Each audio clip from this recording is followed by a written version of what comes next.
Joining me today at Moneypenny headquarters is none other than Peter Knight from the Property Academy. How are you doing, Peter? I'm doing great, David. Lovely to be here. Thank you. Nice to have you here. So, Peter, you've been part of the ICG group pretty much from the get-go. And as I remember, as an agent back then, it was born sort of around the time that the pandemic came out. And you were able to start delivering content to people pretty much straight away.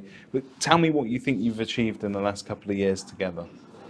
Well, it is, as the name suggests, it's innovation, it's collaboration, and it's a group of like-minded people. And so we're in a slightly different position, perhaps, than some of the other members, in that many of them are defined by a particular product, whereas we're a service provider.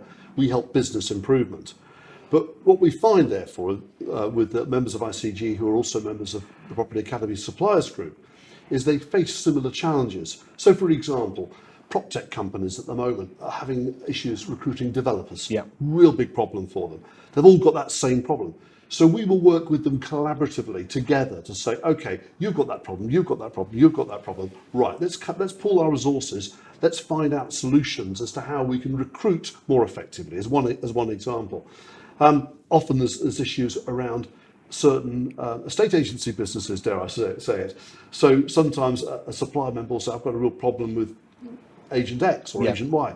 And again, through knowing, having the different relationships, we're able to help them say, look, this is what their drivers are, this is what they're looking for. Yeah. So it's very much what we do is very much a service provision. And within the ICG, you've got a combination of product providers and service providers. We're very much in that second camp. So for people that haven't, and I can't believe that there's anybody out there that hasn't interacted with the Property Academy in one way or another, because you've got some fantastic, great free content out there, and I know that everybody that's been a part of the Property Academy sessions in the past have taken tremendous value away. But tell the people at home, what is it that you do? Okay, in simple terms, David, we exist to genuinely inspire people to fulfill their potential. So I've got a belief that was formed many years ago, that every person and every company has unfulfilled potential.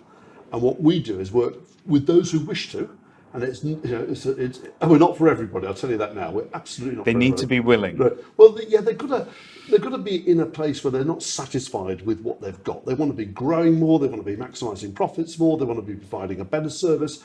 And what we do is we help them to fulfil that potential. We've got sort of three levels really. We've got our sort of main core proposition, which is what we call our leadership groups. That's typically business owners, sales and lettings. Anything from 1 to sort of 5, 6 branches. We have bigger, but that's our normal profile.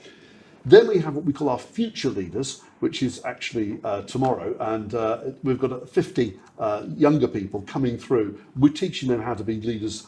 We're giving them an education that normally they only get on the job, and instead we hope to inspire them. And then our third group is by invitation only. It's a very select group. We call it our elite forum, and these are for businesses. Well, members typically doing 2 to 3 million per branch in terms of income generation. So real high performers. The high performers, and how do we help them to go even further? So we've got sort of all the three different stages. The bulk of what we do, though, is help agents to fulfil their potential. So given that you've dedicated most of your lives to helping agents fulfil their potential, and we're in a very sort of fast-paced environment, the pandemic has accelerated everything that we've done.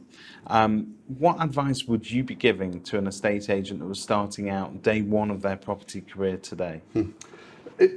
As an owner, or as an estate agent coming as like a negotiator? I'd actually, as that junior neg that's just walking into a business for the first time. Okay, so I think there's certain fundamentals that they need to learn from the get-go.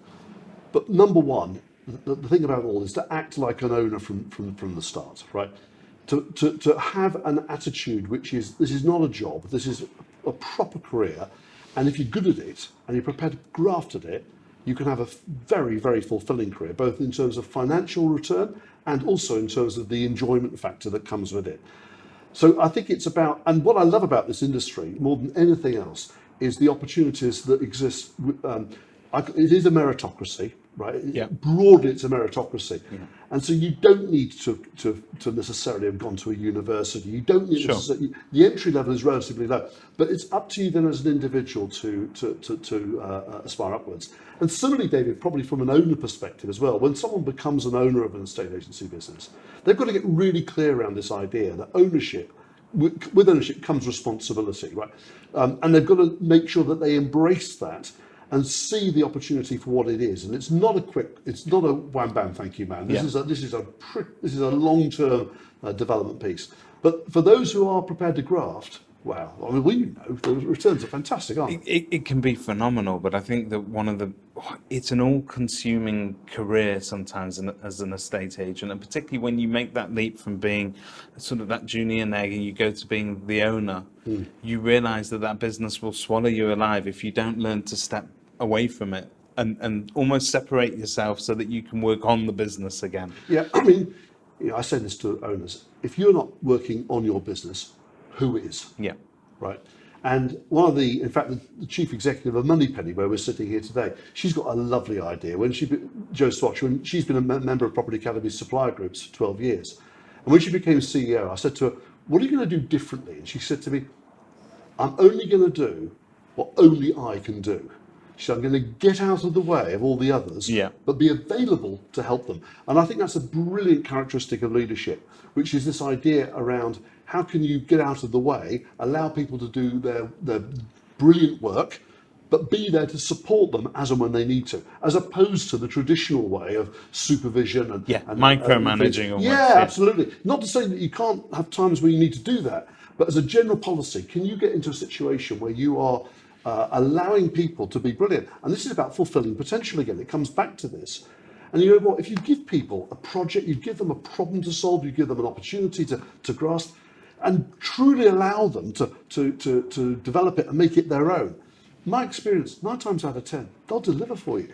It's when people dictate what what to do. So we're teaching owners to become better leaders and to do so in an appropriate way. And how can they in turn fulfill their people's talent and potential? Invaluable advice for anybody starting out. Peter, thanks very much for taking the time to talk to us. And thank you, David.